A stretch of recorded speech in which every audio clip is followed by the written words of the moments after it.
The Fujicast is an independent Loading Zone production. I had an email about a week or so ago from a bride who 10 years, I covered her wedding 10 years ago, and she wrote to me after having been separated and then divorced from her husband.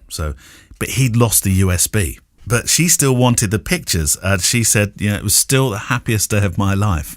And so she wrote to me asking for and I wanted to mention this because we sometimes might come across like the end of the weddings and I'd never want somebody to feel that because the wedding industry is not as easy as it once was in terms of getting bookings, that there isn't still a magic to it, because I thought this underlined for me the magic that somebody would say that they're divorced, they're separated, they're divorced now, but it's still the happiest day of my life. Please tell me you've got the USB, which of course I did. Good. So I just wanted to mention that because we should never forget the legacy of what we do. No, absolutely quite right. Yeah. Yes. That's it from Kev. The Fujicast. Enough weddings. Let's move on. Come on, Neil. For heaven's sake. I thought we were. What? I thought that was off air. I didn't realise that was the start of the show. That was the start of the show, Kev. Well, I suppose that's a good thing that you think I talk like that normally. You said to me, "You're good at podcasting, Kev." Yeah. Well, you are. I do think you're a very good podcaster, actually. A very good podcast. Do you want to start the show again then? Not right then. Or shall I just carry on? Just leave it in. Leave that in? Leave it in. Leave it in? Yeah. Welcome to the show. Hello. We've started. It's nice and natural. We've started, so we shall finish. Thank you for your email questions this week. Keep them coming in, by the way. Send them to, there's two ways you can do it. You can either send them in through the Facebook group, or indeed you can, and we mustn't forget, Patreon is another way. If you're one of our members, and we'll come to that in a moment, then you get, what did we call it last week? Bump to the front. You get bumped to the front. Bump to the front with your questions. And it's entirely up to you whether you want myself or Neil to bump you to the front. Careful now. And also you can send them in by email. Click at fujicast.co.uk. Those questions are the lifeblood of the show. I haven't heard that for a while. Yeah, no. Now the book you've got this week. I have a personal relationship with this book. Indeed. And of course I've interviewed this photographer as well. Yep. So this is Jim Moore-Tram's Yes. Small Town Inertia. Small Town Inertia. Fabulous book. Yep. We shall talk about that. Really enjoying talking about that. Looking forward to talking about that. And of course Bjorn Moorman is back for part 2. He is the Airbus A380 pilot and an ex-photographer in the ambassadorial scheme in Dubai. And he's a pilot and he's a Fujifilm photographer. Fantastic. Yeah, what a combination, huh? What a combination. I met him in Dubai. Did you? Yes. At what's the big one, the exhibition they have there? Gulf Photo Plus. That's the one. It's huge, isn't it? Is that bigger than Photokina? No. It's not an exhibition. It's a. No, I don't mean exhibition. I mean trade show. It's not really a trade show. Oh, isn't it? It's more. Gulf Photo Plus is a business, a really nice little photography business in Dubai. Right.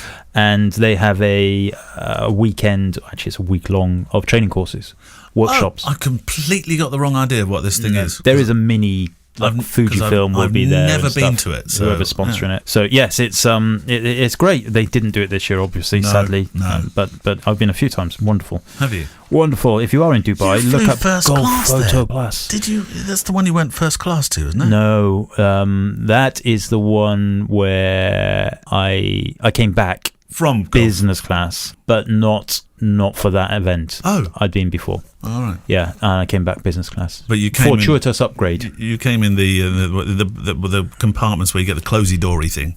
Not fully closed. So first class is like your own little private bedroom.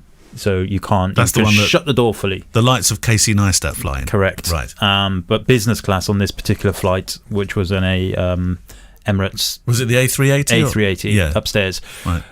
You can close your door, but they can still see in. It's not. How it's not can they totally, see in if you close it's the like door? a compartment. It's like a sliding thing. What they do? Looking underneath the door? It's a bit creepy, isn't it? They could stand and look over. Hello, Mr. Mullins. Yeah. Do you want a cup of tea? Cup of tea. I'm not having a cup of tea if you're business class on an A380. No? No chance. Like champagne, please. All the way? All the way. Do you bathe in it as well? Go to the little pub at the back of the plane. That A was little nice. pub at the back of the plane? Yeah, a little pub at the back you of the plane. mentioned it, yeah. Does everybody meet at the little pub at the back of the plane? Well, I just went Doesn't and that stood tip by the myself. plane up? Where's all the passengers? They're in the little pub at the back of the plane. It was very cool. Yeah, there wasn't many people in that on that flight. Can you not say. really? Can you not go to the little pub at the back of the plane if you're not in first class? No. Oh, so business class. Business Remember. class. Right. First So class is a very different thing. But So business class and first class share the little pub at the back of the pub. But I couldn't pop up from the pub at the back of the pub, pub at the back of the plane. But I couldn't go up there sitting in my normal seats downstairs. No way. If like, for instance, that we were flying back together from one of these events, and you were given the chance to go upstairs, and I had to sit down. But that wouldn't downstairs. happen, would it? You'd get to go upstairs, just like you get all of the fancy hotel rooms, and I get the travel lodge by the car park. That's always what happens. If I would say no, I can't go up there if my friend Kev's not here, because I want to be in the little pub at the back of the plane with him. It's like that. Do you ever watch Modern Family? No, I haven't. I know of it, but I haven't Modern watched Family. it. For those of you who watch Modern Family, I hate it. Do you? I absolutely. And the reason I hate it is because my kids constantly say to me, "Dad, why can't you be more like Phil Dunphy?" Oh no! Why is Phil so good then? Well, because he's funny. Right, you're Happy. funny. Oh, well, Gives them stuff. And I'm like, oh my god. Anyway, there's this episode of Modern Family, which is actually a very good program, where he's on a plane and he gives up his seat just so he can gives up his seat in first class because he can go and sit next to somebody who is different to the person he was sat next to. Let's just say that. right. Phil Dunphy. Yeah. Hope you don't want me to be like that. No. Phil Dunphy children. No, absolutely. Right, But the pub at the back of the plane. Pub at the back of the plane. Let's get to your questions. You go first. Okay, so I have a question from Andy Higgins. Right. And he says, whose Instagram is Andrew Higgins Photos, by the way. Right. Says, some months ago I wrote to the show asking for your advice on buying into the Fujifilm system. I only dabbled as far as buying an XF10, which I love, that little XF10. All right. My friend who runs rapeseed oil farm up in Scotland Right. always listens to the show, Mark, Hello, Mark. good friend of mine. He's just bought an XF10. Is he? Yeah. Anyway, he says I'm still tempted to buy a cheap X Pro 2 instead. As a pro, robustness is a major consideration, and having seen pics of Kev's famously battered kit, Yeah. that actually gives me great reassurance of vital visual clues for a pro.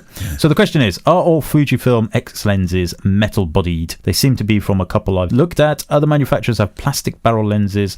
Not always a bad thing, as they can be very high quality indeed, but a metal barrel lens is a bit special. So, are all Fujifilm lenses metal? I don't know the answer to this question. The answer is no. No. I'm trying to think of the ones that I have, and I'm thinking which ones are plastic, which ones are metal. The XC lenses, Are they all- anything that's monikered XC are the lower, cheaper And they're plastic. end. They're plastic, Right. yeah.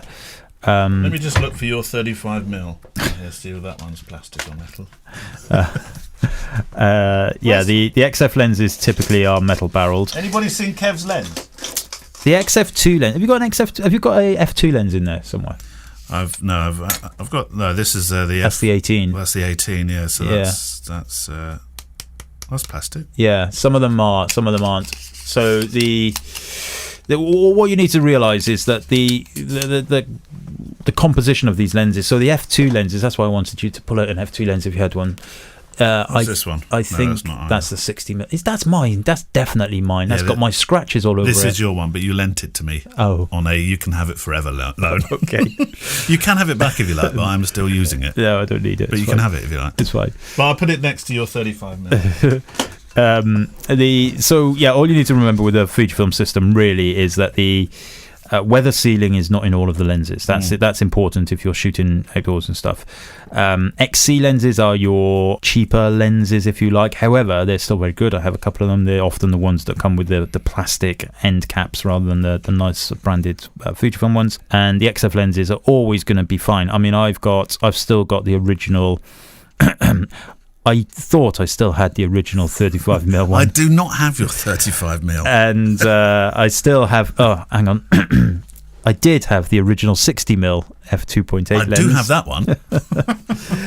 And I did. That's the lens I use for all the close-up stuff for the intros to my YouTube videos with the record player. It is a and good stuff. lens, actually. And the 18mm f2 I still have also. You from can the have it original back ones. if you want. Yeah. That's fine. So yeah, I mean they're all good. I wouldn't worry too much about the metal bodiedness of them. No. But if you need weather sealing and stuff, then that's a consideration. But the XC lenses typically are the ones if you can afford the higher up ones, go for them. An email from Casey in America. Casey Neistat. Oh no, Casey EK. Hi gents, love the show. Have gleaned a great deal of info and inspiration about hearing you speak about the craft. I've recently quit my full-time job at a newspaper to pursue freelance opportunities, which I hope will allow me more freedom. We all certainly have more freedom at the moment. And flexibility with my lifestyle. With my photo work so far, I've really only stuck to camera raw editing. So obviously Casey has a reasonable amount of experience, but now my content will be completely my own. I'm wondering if I shouldn't add deeper levels of photo editing to my photojournalistic work. Am I reading into this that he's thinking that he could, everything's been raw, but could he now really essentially go JPEG as well? Is that what he means? Or Well, I think what he means is that when you're producing images for newspapers, you're not allowed to edit them. You can straighten them and crop them perhaps, but you can't edit. Well, I'm wondering if you have a short list of must-know skills on Photoshop or other platforms that are crucial for setting your work apart, or if you even use high degrees of post-production. Thanks for all the great content. From Casey's in St. Paul in Minnesota. Well, I suppose I wouldn't say I'm a heavy editor of images, although definitely my images have become, they certainly look more edited now I'm on the Fujifilm. I don't know why. Now that I've been with shooting Fujifilm for 2 years constantly, full-time, nothing else, I think they do look slightly more post-processed than they did for some reason when I was shooting Canon. I would say the thing this is a huge subject, but one thing that revolutionized the way that I edit is curves. Right. Curves in Photoshop and the S-curve in Lightroom. Once you get over the idea that actually dragging that little curvy thing up and down is going to adjust the contrast and the density of your picture, then you can do all kinds of stuff. So, look at the curves. Take me through a typical curves day with Kev. It will go like that. Is that your S-curve? So pump up the shadows and bring down the highlights. That's what my typical S-curve does. Does it? A little bit of clarity, perhaps, if you're into that. And then that's honestly, the less you do, the better it is. But don't crush the blacks. Oh, well, you can crush the blacks if you want to. A little bit? A lot.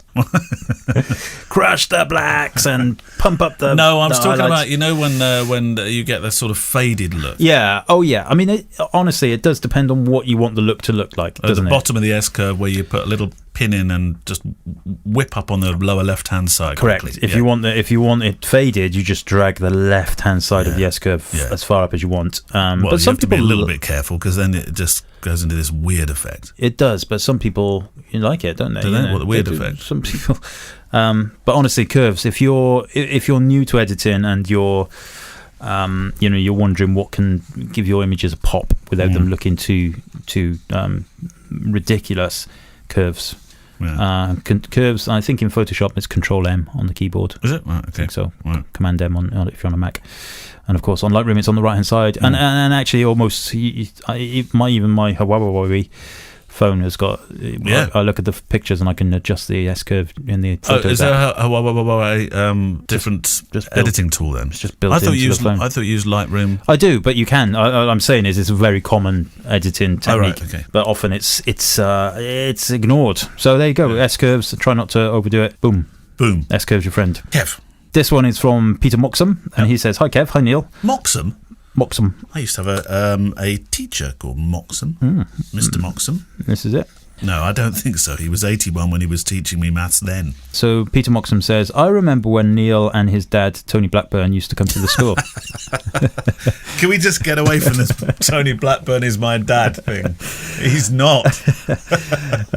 So Peter says, love the show, blah, blah, blah, blah, blah, blah, blah. He actually wrote that. Yeah, a question about influences. Now, when I first read this, I thought it said influencers. Oh. But it's not, it's influences. Well, you'll be closer to that than me. You're an influencer. I don't think so. You are? I'm not sure I've ever heard the two of you talk about who inspired you. Neil often asks that of guests in interviews, but what about the two of you? Yes. A newish listener, having just come across to you only 3 months ago, so apologise if this is something you may have talked about in the past. Enjoying what you do so far. Sincerely, Pete.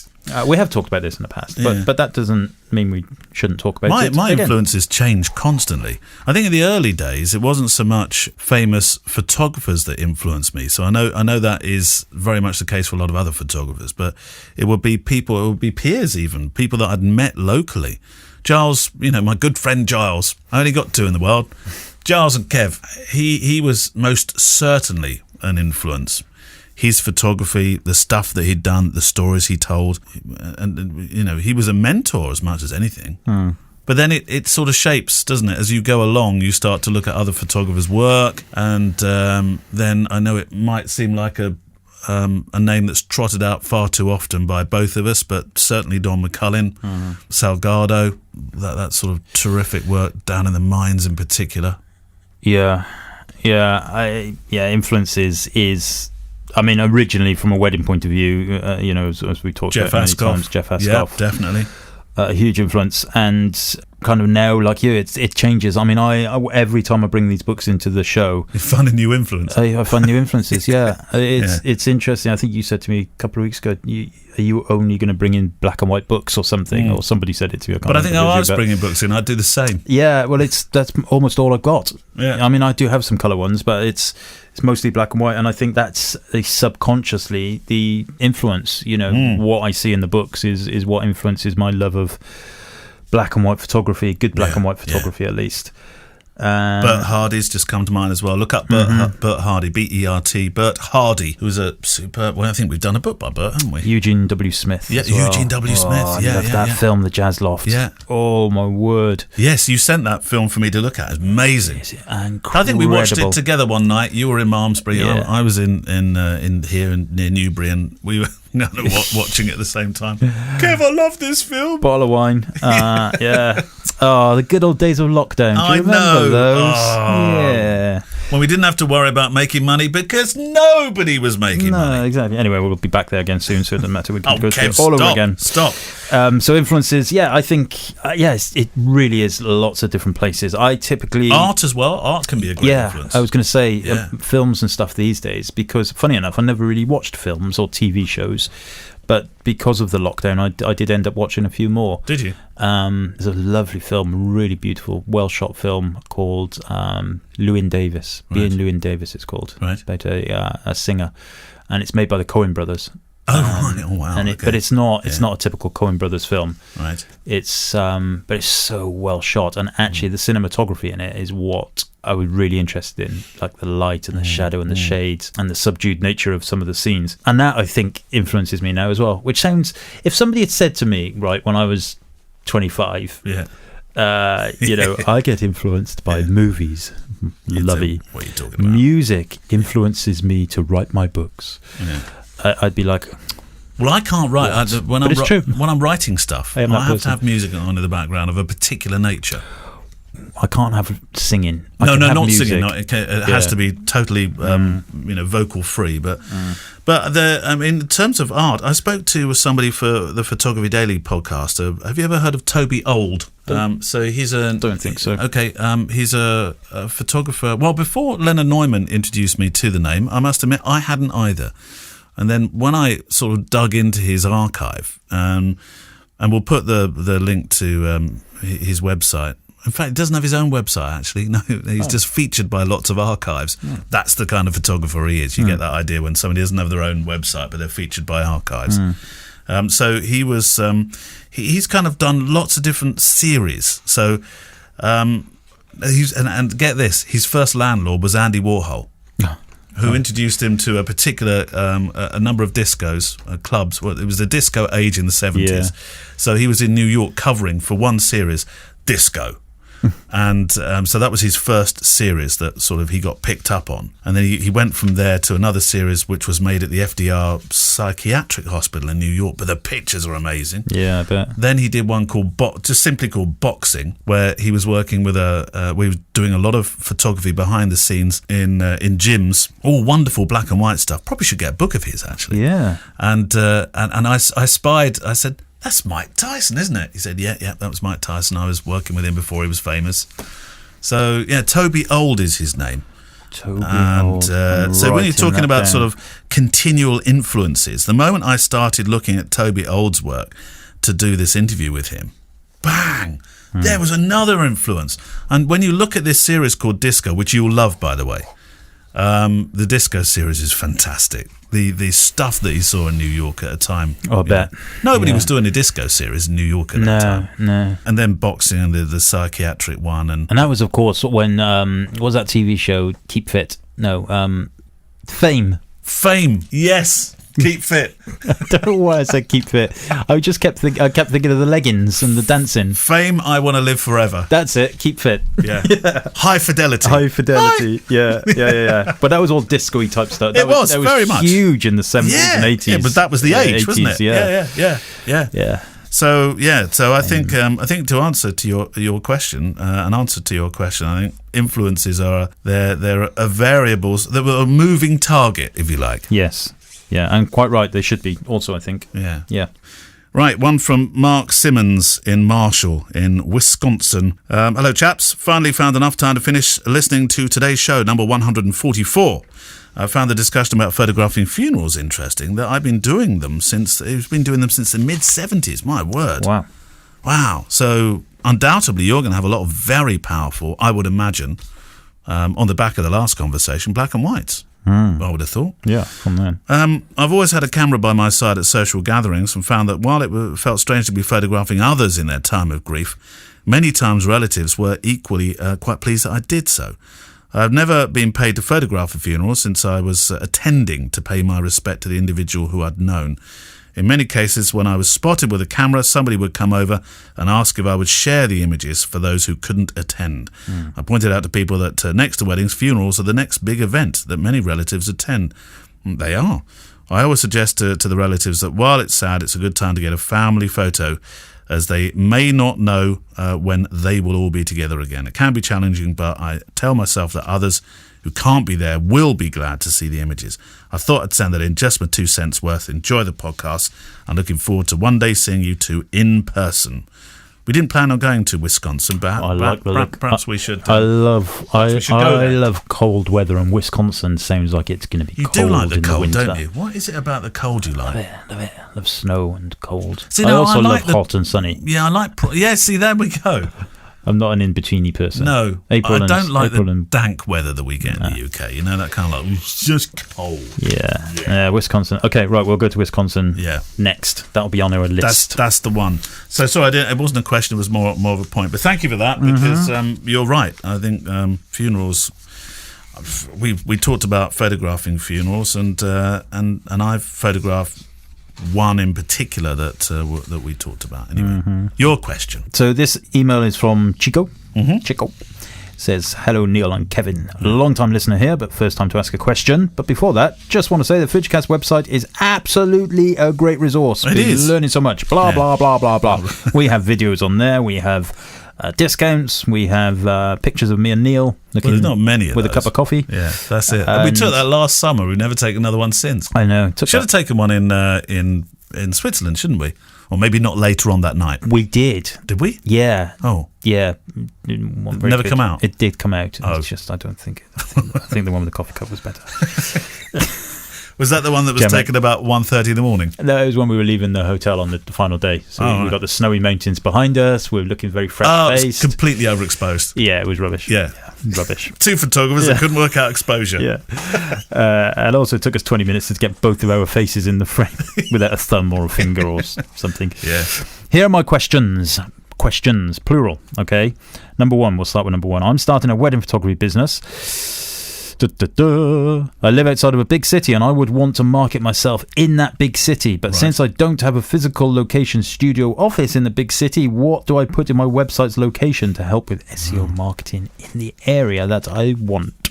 Well, this is definitely your area of expertise. He then goes on to say, I don't want to put my home address in as the location because I live in a small, unheard of town. The action is famed in the big city where I want to market myself. I love the way he doesn't mention the big city or the little town. Right. Chico. There's somewhere in the world in a little town next to a big town lives is Chico, wedding photographer called Chico. It's almost like a movie. It is, yeah. It's like Godzilla's going to come out at the end of it. What? It's a really good question though, because the local Google local stuff is really complicated. Yes.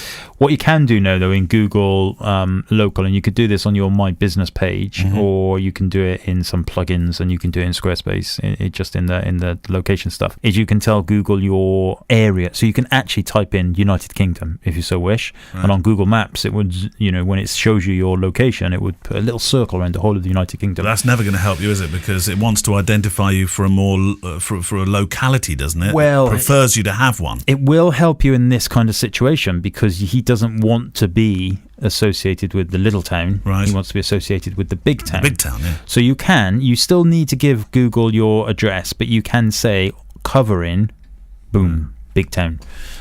So that's a relatively recent change to the Google My Business stuff.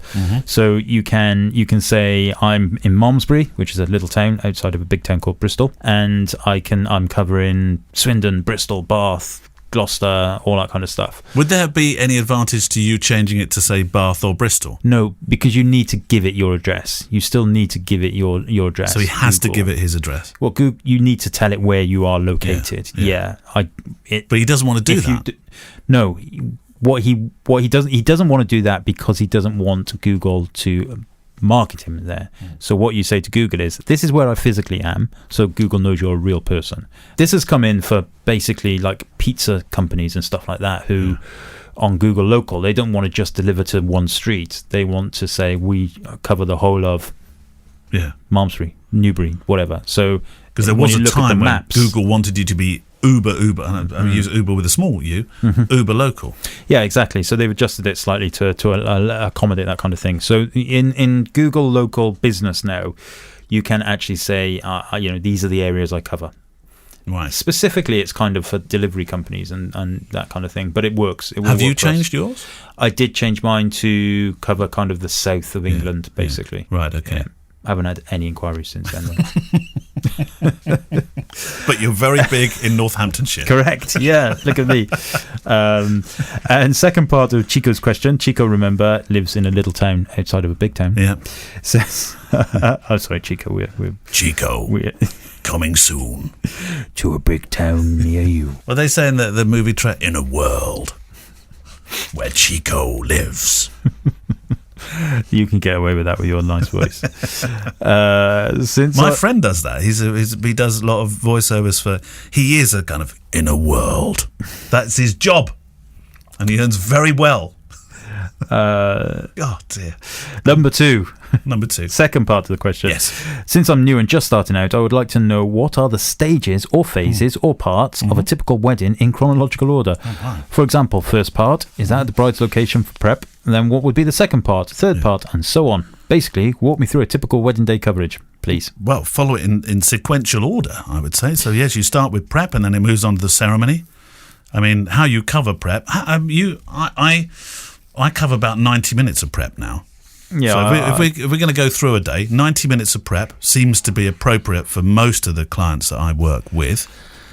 I do half that. I do 45 minutes. Do you? Why do you do that? I just feel that's enough for me. I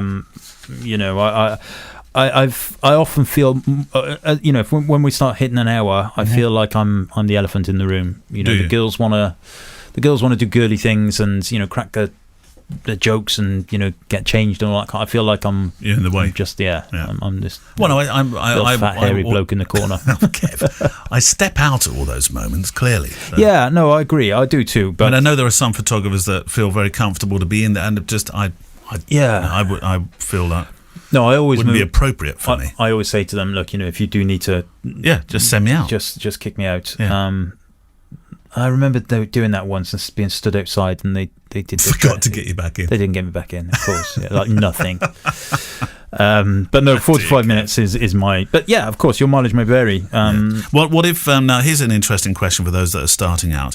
There will be situations where somebody's getting ready in a very disparate location to where they're going to end up. But you mean they might be getting ready in a small town next to the big next town. to the big town. And so they often this happens in London for me, that they're getting ready in maybe a house, North London, and then there might be a West Central address, which is a pain to get to very quickly, and you certainly don't want to be in the car behind the taxi. No, God, no. So you have to miss certain parts of that unless you work as, unless there's a team of you, and often people do work in teams. And that works that way. Yeah, well, my rule is basically I need to be at the ceremony location 45 minutes before it starts. Yeah. Okay, so regardless whether they're getting ready upstairs or they're getting ready 2 hours away, I need to be in the ceremony room 45 minutes before it starts. Right. That's my clause. I've got that in my contract. Right. And that also gives me time then for if there's any kind of delays or anything like that. But I can speak to the registrar, I can capture guests arriving, all of that kind of stuff. It also puts away those kind of questions such as, oh, we really want you to get a picture of us getting in the car, leaving the house, and then get a picture of us arriving at the church. I'm like, what? You jump on my little jumbo jet while I wave you off down the street. I'll then get a really fast car. Or get lost. I don't mean that rudely. I mean, you don't want to get lost. Actually, get lost. Yeah. So 45 minutes, and then obviously travel time. So yes, you're quite right. If you're in London, and there's an hour's drive between or any places, other or tubes big city in the world, other big cities next. But then you're into the ceremony. So that's obviously your chosen method of photographing that, as Kev says, your mileage may vary. Do you know the ceremony to me is the most important part? Yeah. That's the bit of one of the bits of the day I enjoy the most. This is why if I haven't got a vicar or registrar being exceptionally difficult about photography. But notwithstanding the photography and the photographer, it is the reason why they're getting married. Absolutely. That's the pinch point. You always used to be the most annoying thing about working in, I'm going to say it, Herefordshire, which had these really archaic, and I wonder whether they still do, I don't know, laws about how many pictures you're allowed to take. And I often say to registrar, this is the reason we're here. Yeah. Yes, but rules are rules. We only allow 6 clicks. Yeah. I think, we're here for this. They have changed it in Herefordshire. Thank God, it was awful. There was a big thing about that. But I read on a website recently, I'm not going to mention it, I can't even remember it. Was it in Herefordshire? No, but it was a wedding photographer, like I'm going to just say it as well, hipster. Right. Like young, trendy. From Herefordshire. Good looking. 2 H's. He was from the little town next to Herefordshire. Not the big town. And he on the blog post was, good pictures, really good pictures, all candid, really nice. Not one picture of the ceremony, and this was pre-lockdown. This was nothing to do with that. Was it just because it wasn't in the collection he presented? Just because he wrote about this on the website, saying that he doesn't see the ceremony as like that's the boring bit for him, so he didn't do it. What? I know. I was thinking, how arrogant is that? What, the reason they've employed you to be there on the wedding day? Well, clearly the bride and groom were happy with that as well. Yeah. But how odd. Yeah, I mean, weird. Yeah, isn't it? That is weird. Anyway, short career, I would imagine. He probably smashed it on the day.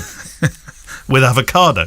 Yeah. On his camera. So we have the ceremony, and the important things during the ceremony, of course, Chico, are bride arriving. Yep. First kiss if they do it. Yep. That's always rings. Have you ever missed a first kiss? Yes. Yeah. I don't think I have, I've had a few pictures where only because they've kind of gone really quickly. And the other one, which I think I talked about, the videographer who walked in front of them while they were doing the first kiss. That was an exceptionally difficult day. Actually, I have missed one. You're right. I've got one where the bride and groom did their kiss, and at the same time, I was stuck next to the registrar, nowhere to go. Yeah. There's a place in London, quite a famous wedding venue, where they get married in a little triangle room with windows. Right. And so you were literally in a corner of a room, literally with the registrar over the shoulder, because Right. they get married right in that Well, corner. that wouldn't work in COVID times. No, absolutely. And the registrar, bless her, was like, yeah, do what you want, doesn't bother me. You know, we're all in this together. And just as they did the first kiss, she lifted up her Careful. she lifted up her, what they call those things, a board. What? Oh Counting board? no, 7. Bible? Clipboard. Right. Yes. Lifted. She just lifted up a clipboard and started looking at it. And Yeah. so the picture I have Oh, is no. all of the writing on her clipboard and the clipboard. top of the heads. Oh, White and what a green. shame. Oh, dear. So then of course they do the signing of the register. Then they recess. They come outside. Yeah, and if you're Some of this won't happen in America. of course. no, but if you are at not a church, there's usually a little bit of champagne waiting. Yeah, there we go. That's the shot that is always a problem for me. And I do date back to a time where I was backing out of the ceremony room and went into the champagne and knocked Clatter. not one glass off the of the tray. That was and then you're through to the cocktail hour. Mm-hmm. During which time you'll also do the if you're doing formals, that's when the formals usually get done, and then into speeches and dancing. Dancing. Are you dancing? Are you asking? I'm asking. So there we go. Yeah. So that's it, Chico. Yeah. Enjoy. Yes, indeed. Have fun. Right. That was an awfully long first round. Was that the first question? That was the first. No, that was the first. That's the first half, Kev. We've dealt with other questions in that Have we time. started yet? Yeah. We started. No, let's press record.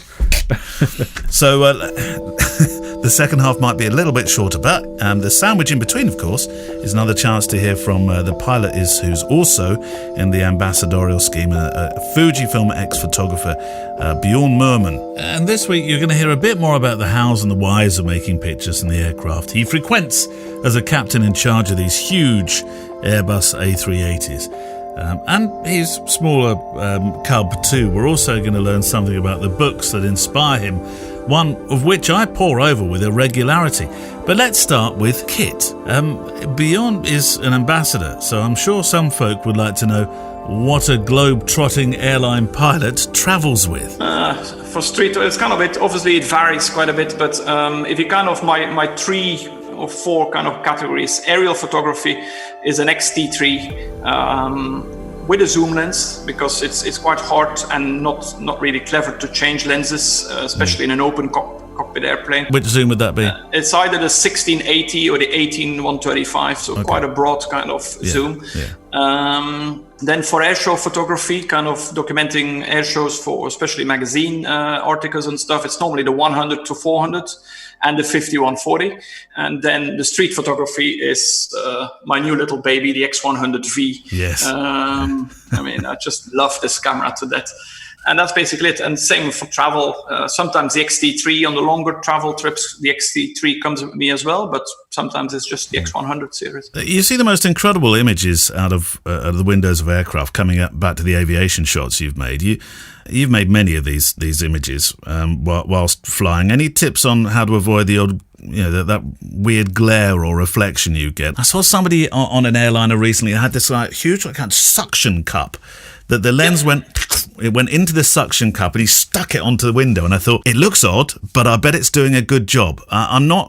Do you have that kind of kit? Yes. Right. Yeah, okay. exactly. I was just about to mention this. The rubber kind of, you can call it a rubber lens hood. It's like an extensive lens hood. They're relatively cheap to find, kind of all kinds of brands online. They are definitely the way to go when it comes to shooting from the passenger cabin.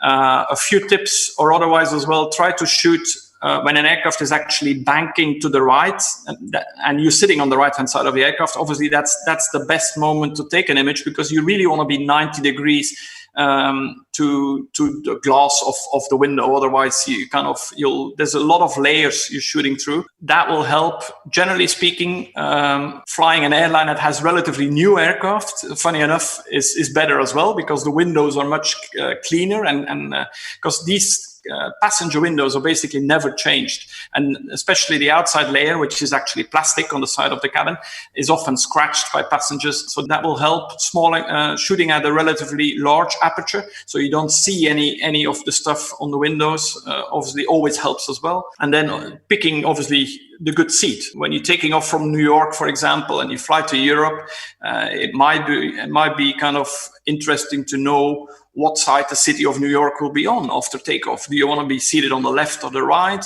There is applications. There's an application called Flight Radar 24, where you can just go back in the history of your specific flight and actually see where the aircraft is actually going to turn, what the best side would be, and then it's up to you, obviously, trying to convince the check-in staff that you want a certain seat. And now I've always been told, sit over the wing, Neil. It's a much more comfortable flight, but of course that's the worst place to be if you want to start photographing out of a window. You either have to stump up a bit more of your cash and go right up front, or right down to the back to the bit which I think is the most wallowy, horrible part of an aircraft. Exactly. You can't have it all in life. I mean, being at the back is probably the best for photography. Is it not the front? No, generally speaking, with the front, the engines are relatively kind of close together. I mean, yes, if you're really in the front, you're flying first class, then you'll get off. Otherwise, get yourself some stripes on your arm, and then you're made, aren't you? Really? Exactly. That's the other catch you if you can, or whatever the movie title. That's right. Now you're a captain, which means you've got the 4 stripes. Three stripes is the first officer, isn't it? Do you ever? Do you ever? I mean, you're talking about when you take off and what's out the left and right windows. Now, I know you have a very firm position where you sit on the left. Yeah, we're always historically pilots have always been, the captains have always been sitting on the left, and but if you know the great angle's going to be on the right when you're taking off, have you ever said, "Listen, any chance we could swap over today because we've got a great shot coming out of this city"? Well, there's 2 problems with that. First, we can't change seats, and low to the ground, we're obviously not taking pictures. The pictures I'm taking is from the back, not from while flying. Oh, okay. that makes me feel a bit more comfortable as well. There's a handful of pilots out there, Bjorn, that have seem to have started their own YouTube pilot channels documenting their journeys, and I'm thinking you could go one step further with photo tutorials attached. No, yeah, never say never. I mean, since obviously things have changed with COVID as well, we kind of lately I've done quite a number of webinars for Fujifilm Middle East online, obviously. And that's kind of made you think to maybe it isn't a bad idea to actually start something online through a YouTube channel or something a bit more modern age than a blog or something like that. What about personal projects? I know we were talking about Sideways and the flying ones. Oh, I love the one, by the way, which was so simple, which again goes back to aviation, using the, what's that camera called that's underneath the plane? The IFE. Yes, yeah. And in fact, I flew on, you fly the big 380s, don't you? And I flew on a 380 to, not first class, I might add, to Sydney, and I love one of the views is from, I think, the very top of the tail, isn't it, going forward? Yes, it is. It's overlooking the aircraft, which I love that view. That was a great view, but you've used that to actually make a personal project. How did you do that? Probably out of boredom, I don't know, or maybe being stuck somewhere in the middle seat where there's no window. To be clear, the camera, typically to refer to the 380 and most modern airliners, they have up to 3 different cameras. There's one on the tail, there's one on the nose, which is just looking forward. And then what I personally like the most is the one just that looks straight down. And it's basically photographing the screen, whatever comes up next below you. Obviously, completely, you don't know what's coming, but there is some very interesting kind of things that all of a sudden you notice that you probably would never even see otherwise. Not only on takeoff and landing, but just even in cruise flight. And I also like the structure of obviously you can see that it's a television screen. It's not about shooting something that's perfect quality. You see the pixels typically in these things, which makes it quite organic. It's probably going to end up in a blurb book or something like that, kind of eventually. Is this where most of your projects end up, in a blurb book? Yeah, they do. Mainly for friends and other, I mean, mainly photography friends and stuff, but not really a big marketing campaign to do so. But it's fun just even making the book. I know that Kev's a big book collector. You've got your favourites as well. You suggested actually one recently, didn't you, as well? Which was that? I did. It's a book called Tokyo. There's probably a second subtitle somewhere, but it's a book about street photography, black and white street photography, Tokyo, by Tatsuo Tsuzuki. Yes. And you might have remembered the name. It's the ex-photographer that shot the campaign of the X100V, which then was later removed for kind of being a little bit more confrontational. We talked about it, yes. Now he was picked up by Stydel, which is to me one of the best and the kind of the best publishers, photography book publishers. And they made this amazing book of this very dark, contrasty, typical Japanese kind of style street photography. There's a little bit of some posed kind of images, some made-up shots, which he admits in the book as well. But the quality of the book is just amazing. I haven't seen such a nice book. Yes, and I recommended this on the Fujicast Facebook group. And also aerial. I know your aerial work has been featured in National Geo, which is that's. I always think of a photographer can say, "Well, I've had a couple of things in National Geo." That for me, in inverted commas, is made it. But if only they could pay well for it, that would be great. There's two things when it comes to aerial photography. There's two things. There's one that you might actually know without even maybe not knowing the name. There's a French guy called Yann Arthus Bertrand. I've got that book. Yes, the Earth from the Air is the title, and you might recognize the front. The cover image is a natural looking heart somewhere in the forest, kind of. That's the image everybody remembers. Yeah. And we have to remember that this guy actually shot his work quite a number of years ago, like 20 years ago, something like that, when there were no drones, there was no real kind of, it was all through helicopters and aircraft, hard to organize. So really hats off for his work. And then the second guy I would like to mention when it comes to aerial photography is another National Geo photographer, a guy called George Steinmetz. What he actually does, he has one of these powered parachutes, basically a parachute with a big engine on the back. And he's flown through all of the deserts in the world. He's done a big project here in the UAE as well. But all over the world, he has a book called Desert Air by George Steinmetz. Again, amazing aerial photography through not your typical camera platform, or how should I say, aircraft or helicopter camera. You mentioned actually photographs in the Emirates. Now the picture, there's one of your latest pictures is of the camel train with the dust sort of obscuring part of the road and the rest of the road being it's an image you need to go to Bjorn's website to see, and we'll leave obviously some links for it. How did you achieve that? Because that wasn't from an airliner, certainly, and your Piper is not out there. No, it was actually shot from a drone. I picked up my first drone about 18 months ago. I was actually quite late to the whole drone business, mainly because I found that the cameras were still lacking. But now these cameras have really improved so much that they really up there. They're not to be compared with an X-T3, but I mean I can make some really nice, decent prints out of it.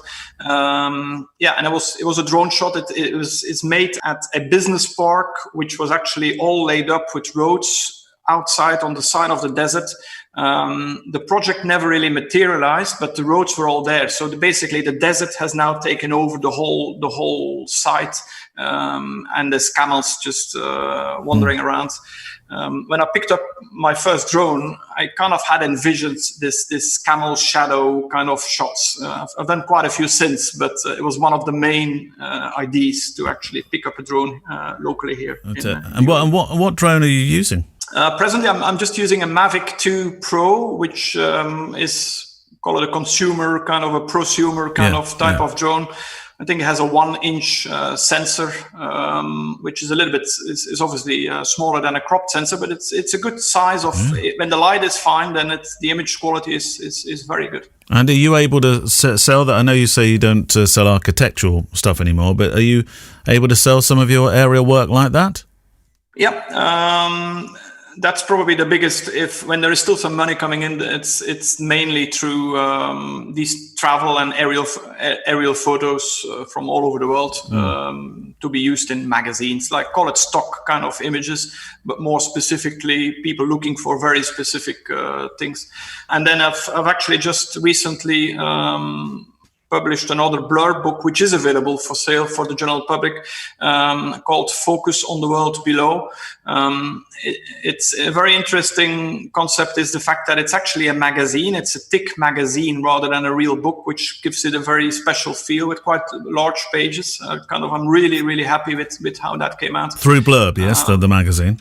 Through Blurb, yeah. It's called Focus on the World Below. With us pilots, I think we're so procedurally driven that whenever we can actually use the artistic kind of your brain, it just feels very liberating. And making a book is just another example of doing so. Well, I was going to ask that actually, because you do work in an exceptionally technical career, which suggests to me that you are the kind of person that reads the manual from the very front to the very back before you even pick it up. To be honest, not really.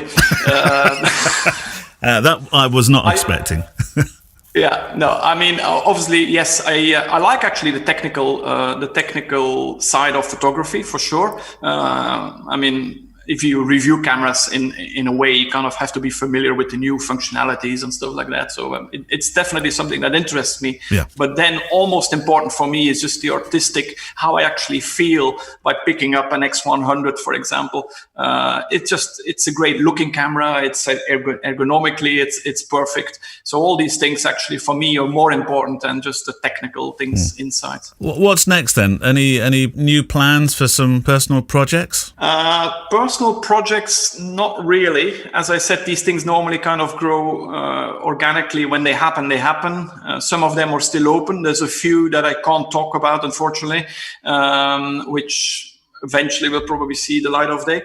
Obviously, like everybody, we're just waiting to travel more. At work, we're kind of at a very low level right now with a limited amount of destinations. Yeah. I can't just wait for. I had a trip lined up to Thailand and Vietnam over the next few months. We'll see if that will go through or not.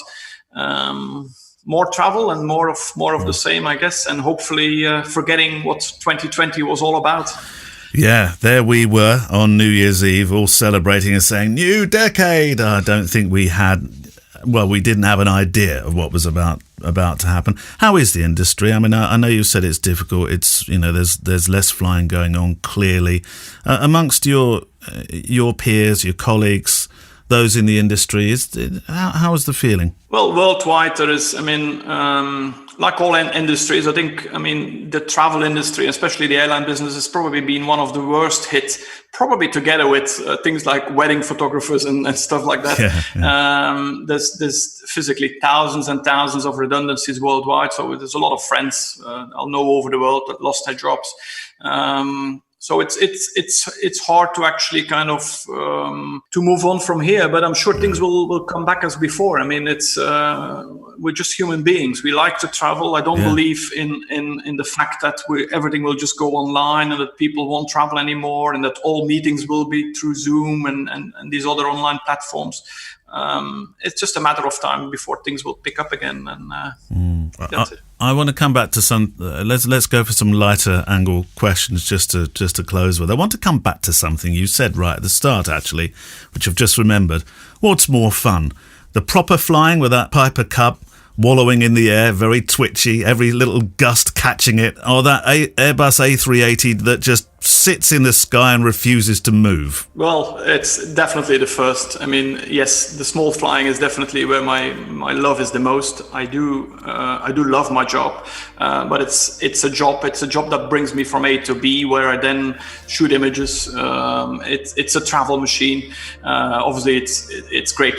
Everything. I mean, it's great comfort and stuff like that, but it's all going back to what we call grassroots aviation, where we actually all started on a small little grass airport. the light aviation is where my heart is. A bit like when you look at cameras as well, kind of nowadays, the smaller the camera, the more simple the camera, the more I actually like it. Very parallel between the two. Well, I saw a YouTube film with you flying into a beach, which I thought looked a fantastic mission and a great day out. Kev said, by the way, I mean, Kev has flown first class on one of these big aircraft that you fly. So any way you could sneak us into first class, he says, when it all gets back to normal for a little trip out there somewhere. We promise to behave and we won't drink the bar dry. At least that's a good promise. We'll see what we can do.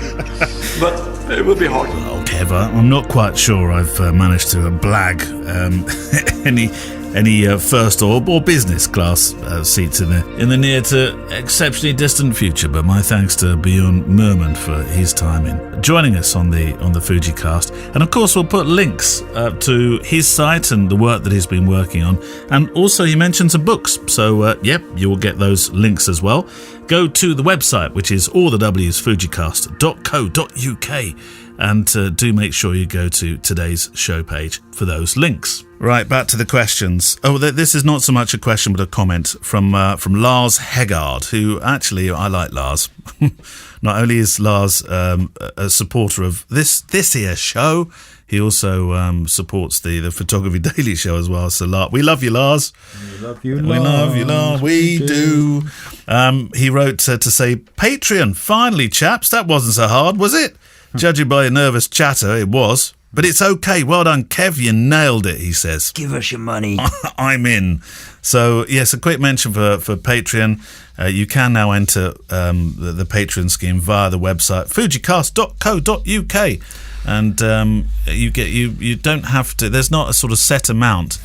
You can choose the amount that you want. And you can do it, also you can do it monthly, or you can do it as just a one-off payment as well. And that supports the show. Do not feel obliged. Do not feel obliged. We shall be here. We're here for all of you. Yeah. Regardless. Well, be careful. I mean, there are limits. But so thank you, Lars, and thank you to the supporters on Patreon as well. It's very kind of you. Simon Berry sent a question in. He said, I submit terrible questions. Only when they're read out, I realise how badly worded they are. Too late by then. No, Simon, not at all. My first question, it should have read, what will give better... So maybe we answered it in a different way. I don't remember this question now. But anyway, we'll do this. My first question should have read, what will give better results? A cheap lens on an expensive body, or an expensive lens on a cheap body? Good question, Simon. And very clear now. Although I'm looking at Kev. Well, that's a really interesting question, isn't it? Because I don't think there's a definite answer to that. No? I think... Is it still a terrible question then? No, it's not. Well done, Simon. You've the award for terrible questions. Confused Have a us glass again. on us. No, but it depends, doesn't it? I mean, typically the lens is what's going to be making the image. It's the one thing they say hang on to, isn't it? Look like it does. Your lenses. Yeah, of course. Yeah. But sometimes, let's just say you need to do a commercial shoot of a huge lorry or something, then you're going to want to use a medium format camera or something, in which case... it's more about the camera. Yeah, everything's expensive. So, yeah, I mean, well, for example, I would go lenses. Okay. I would say lenses are the most important. 10-24, the zoom lens. That's not a particularly expensive zoom lens, and it's one of the very first, isn't it? Is that first? It was one of the first zooms, yeah absolutely. So, and a lot of people say that's not the best lens, but people love it. Yeah, they do. I think the problem with that lens is that it's only f4, isn't it? I think. And that lens was designed for basically landscapes, right? But it was not weather sealed. No. And it came around the same time as I think the XT2, maybe just a little bit before, which of course was a weather sealed body. Yeah. So a lot of questions were like, hang on, why are you making a landscape lens that's not weather sealed? Mm. So that was the issue with that. But yeah, I mean, I think optically it's a great lens for sure. But yeah, I would say lenses, to answer the question, Simon's question is... lenses are the key thing. Yeah, they are. Yeah. I mean, I keep all my lenses in Neil's drawer. Now, let me look for the 35mm. Yep, still here.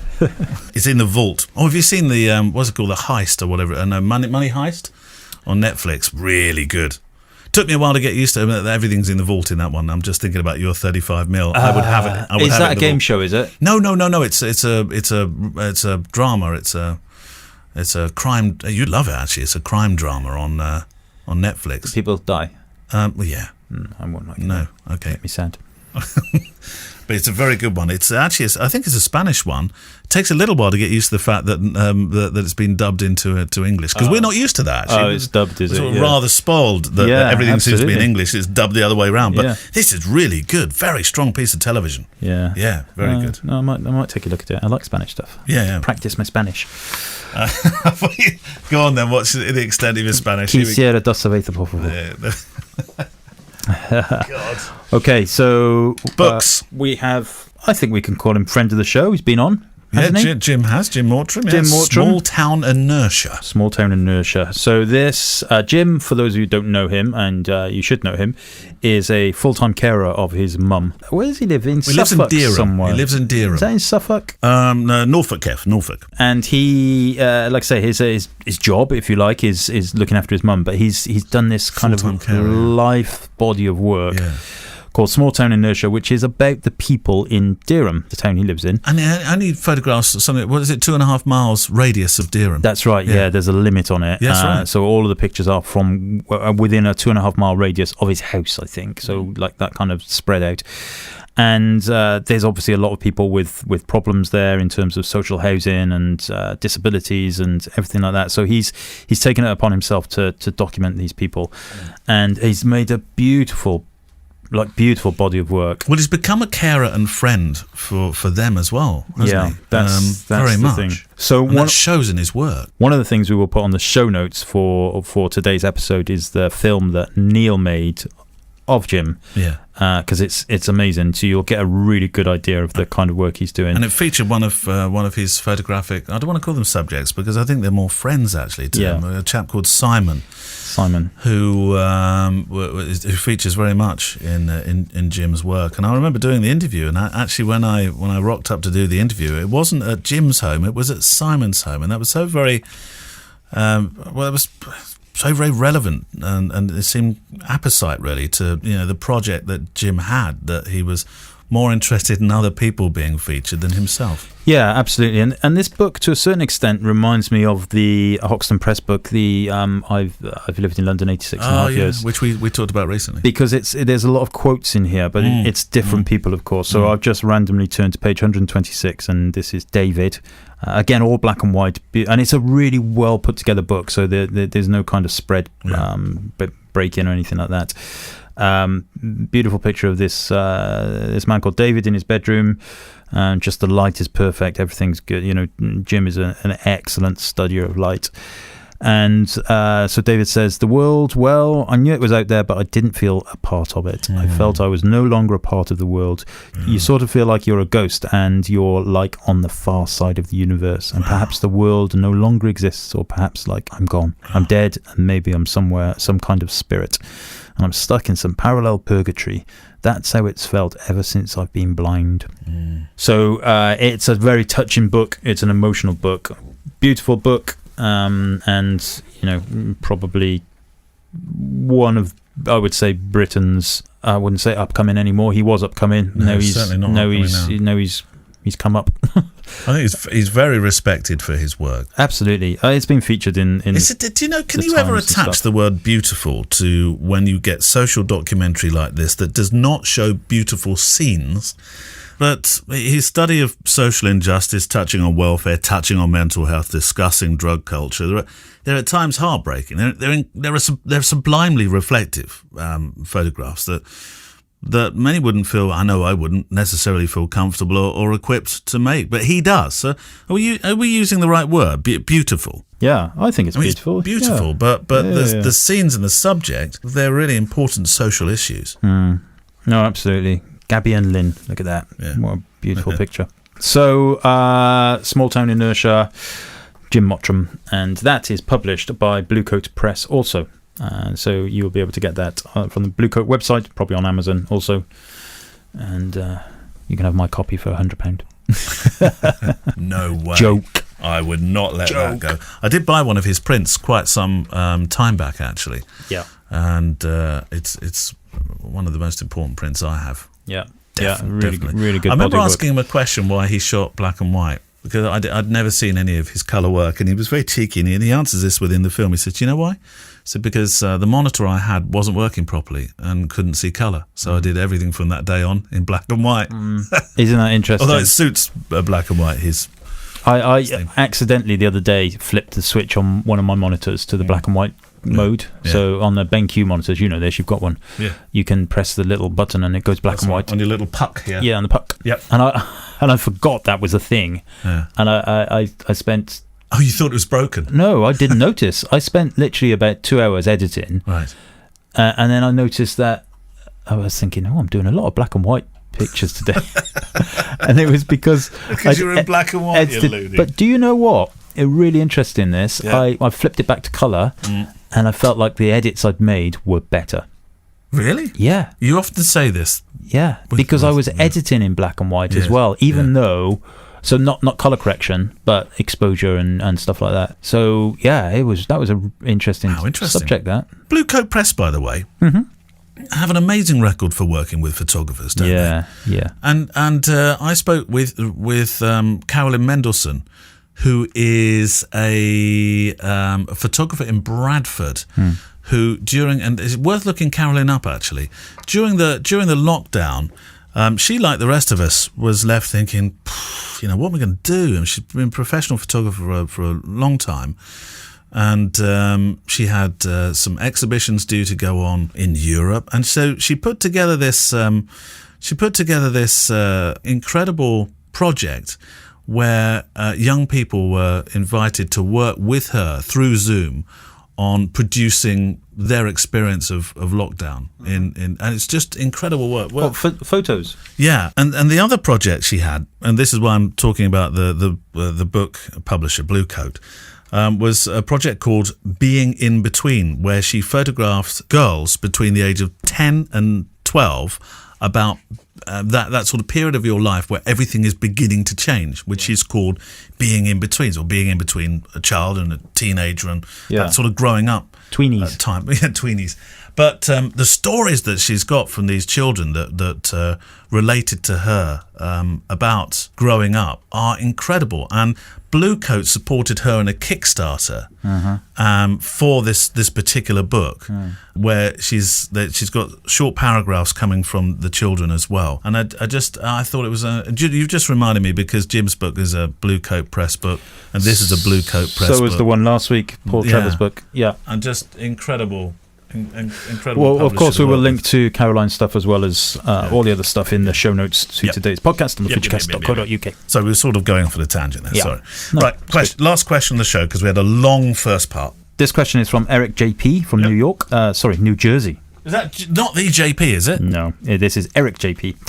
Why is he called JP if his name's Eric? I have no idea. Eric JP. JP is his surname, presumably.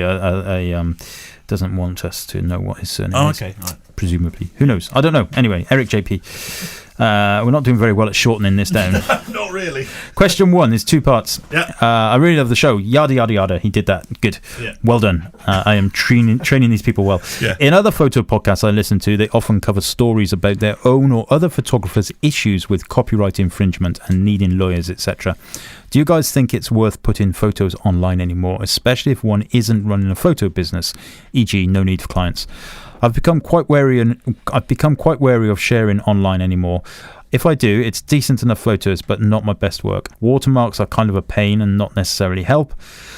I took down my photography websites, including social media, several years ago, and have been debating sharing online again, aside from the little I do on Twitter. What do you think about the risks of online photo sharing? I've spoken to a number of photographers and asked them this question for interviews that I've done on this and other podcasts. And there's a sort of wide gamut of sometimes you physically hear them going, oh, because...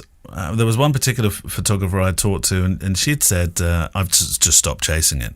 She's a reasonably well-known photographer. She said, the reason I don't want to say her name, to be honest. because I don't want people to think, oh, well, that's fair game then.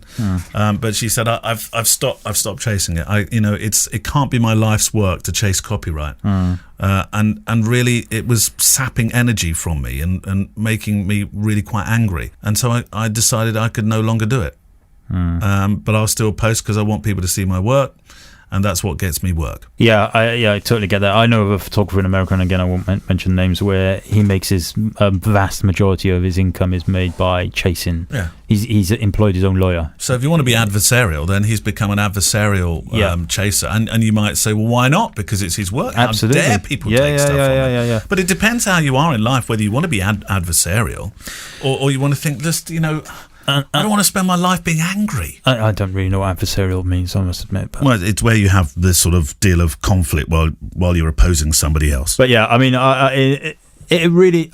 I wouldn't... If you like sharing pictures and showing pictures to people, please don't let the negativity of individuals, the very odd one that's going to do something... Yeah. Stop you. That's my kind of approach. I wonder what's been done to him that is well, we don't know, of course. We don't know. And it's a thing. I've had my work taken. Neil will have had, you will all had pictures used. You may just never know about it. There is a website tool, isn't there, which you can use Google's image search to check. There another one you gave me? No, you're thinking about the words. You're thinking of plagiarising. Check. No, this is when somebody lifted your words from your website and used them. And that's another problem altogether. That's a question for another day. Yeah, I had my whole website sucked up. And which of course is awful, because then Google's seeing two websites with the same words. Indeed. Yeah. But images, images, it is the world we live in. You can, to a certain extent, protect things a little bit by avoiding right clicks and things like that. But people, it's very easy to get around that stuff if you need them to. I also hate watermarks. Yeah. I put a little watermark in the bottom left of my image, but that's from a branding point of view rather than to stop people. It would be very easy to just... My watermark is now my Instagram thing, so at Neil James, I just thought I'd just use them both, marketing and watermark. Yeah, exactly that. I just don't... It's sad if you let that stuff stop you. Do you still check to see if people are using your images? Very, very occasionally. Did you used to do it more? I used to do it more frequently. Yeah. But not. It's not something It wasn't something you sat there thinking, I've got to chase. No. There is a website, and I can't remember what it's called. I will try and find it for the show notes, that allows you to join, and it will keep an eye on your website, and then it will find, and it'll chase for you. It'll chase for you. You have to pay them. God, you've got to keep uploading your latest. No. Everything. It looks at your website. Does it? Yeah. So it'll look at your website, your Instagram, all that kind of stuff, and then say, "Hey, somebody's used this." And there's like a free element to it. I can't remember what it's called. That's a really interesting site. And they came up with pictures of mine in all sorts of places. Did it? Loads of wedding photographers in America are using my pictures. Loads. Right. Some of them are, they're just, you can tell these websites have just been set up as just like fly by night stuff to defraud people out of money. So they're using your images. There'll be other images that they'll probably would have not randomly so much, but there's loads of other photographers' images as well. Yeah. And then have bunched you all together and said, "This is my work." Well, horrible. Yeah. So honestly, Eric, don't try. I would find it hard and sad if people just didn't show their stuff because of that reason. I understand if you don't want to show it for other reasons, but that would be sad. The idea of sharing is that you can inspire others and apart from pizzas, and build communities. Pizzas should never be shared. Oh, I see. Never share and pizza. They should never be pineapple. Correct, because that makes them a cake. Question 2. My second is how might one... Pizza with cake. A pizza with pineapple on is a cake. Yeah. My second is how might one best name their photo website? Okay, so we're moving on now. Right. Same Eric. He's now going to have a website. Yep. Some versions of one's name, if not too complex, something more creative, and then he suggests boccachicken.com. I'm vaguely recalling as I typed this... Boccachicken.com. Whoop. I was a bit late with that one, sorry. That was very late in my head. Should have seen that coming. I'm vaguely recalling as I typed this some mention of website namings during an episode of a daily version of the Futurecast. Yes. Feel free to refer me to that episode if that is true. Well, I can't remember which number that was. No, I can't remember that either. But boccachicken.com, I reckon you've got to check that out. See if that's there. Should we get it? Boccachicken.com. Perfect. I tell you what, things like that fly, don't they? Yeah. Quite literally. There's a pigeon, John the Pigeon. Well, I shouldn't perhaps suggest this to you because the language is foul. Do you get that? It's worse than my dad jokes. But on one of the particular social media platforms, it's just so supportive because it's daft. A Boca Chicken will probably do quite well. Anyway, go on. But actually the email has come from ericwebb.org, so it seems like he's got one in place. But yeah, I mean, naming a website based on whether you choose your name or whether you choose something more creative. Right. Ultimately, we had Howling Dog, didn't we? Howling Dog. Howling Dog. Yeah, we had Howling Bassett. Howling Bassett. Howling Bassett. Dog, sorry. Yeah, Howling Bassett. Yeah. I honestly, kevinmullinsphotography.co.uk says what it is. Yeah. It is a pain in the derriere. Why? To type in that every time I'm I typing see, an email address, Kevin at kevinmullinsphotography.co.uk, etc. I really wish I'd just gone with Kev. Yeah, kev.com. Yeah. There must be kev.com. K-Dog. The K-Dog. The K-Dog. Hold on, let's see what kev.com. Oh, no, it is available. Kev.com Maybe for sale. What does that mean? It's very expensive. Does it? What about kev.co.uk? Kev is feeling a little queasy. Oh, poor Kev. Next, he spends his time working at Nutterson's building some of his best websites. Oh. Kev is regularly sharing his ideas with some of the biggest clients in the world, like Coca-Cola. I feel like that Kev is more successful than this Kev. The secret of Kev's creativity comes from the yummy coconut milk inside him. Problem is, Kev wants to share this milk with others, but can't because it's contained in his hard, furry shell. Where is this website going to? We're looking for individuals with great ideas that will make the world a better place. Can you crack the coconut? Email. No, that's a proper email address. Me at kev.co.uk rather than Kevin at kevinmullinsphotography.co.uk. Blah, blah, blah, blah, blah, blah, blah. Well, great Kev's website. gone. Kev.co.uk is gone, so that's it. a Well, you shame. just have to stick with the long one, man. Yeah, I'm glad there's someone else with a furry outer shell called Kev. Well, there is. And we found them. Indeed. And that's it for another week. Thank you to our guest, Bjorn Merman, for sharing more of his life in the air as well as making pictures. I'm insanely jealous that he should Some of the aerial have a career shots like are superb. I know. Some of the ones from the aeroplane I know. I thought were amazing. Yeah. But he doesn't of course, remember that he's not doing these while he has his four stripes on and his... Yeah, he is. He's flying one-handed. Don't tell me that. That's what I've got. I have visions of him with a GFX outside the window. Well, he could be at the pub. What do we call it? Pub at the back of the plane? Pub at the back of the plane. No, I shouldn't think that the pilots ever go to the pub at the back of the plane. That would not be allowed. Bjorn, one-hand pilot. Camera out the window. Pop it up to the pub at the back of the plane to do his editing. Yes. No, I don't think so at all. Thanks very much for your questions this week. Don't forget they are the lifeblood of the show. Send them to click at fujicast.co.uk, or indeed you can go through the Facebook group. There's always a bit that's pinned to the top where you can leave your questions. That's growing nicely. I think we've almost answered every single question from there. We need more questions. Yeah, we do need more questions. Send them in. It doesn't have to be about weddings. It doesn't have to be about Fujifilm. It doesn't have to be about tech. It can be anything. You can ask us anything you want. Really? Anything. Absolutely anything. Absolutely anything. If we can answer it, we will. If we can't, we won't. Or we'll give it to the wives and they can answer because they've usually got good answers for stuff. We are stacking up. We're stacking up a couple of tech questions. Oh yes. So we're going to have a special feature about specific tech questions. Basically, stuff we can't answer. He doesn't know yet that he's going to be the. No, that's why I'm not mentioning his name. No, right, okay. Yeah, Carl. But Carl will be on the show too.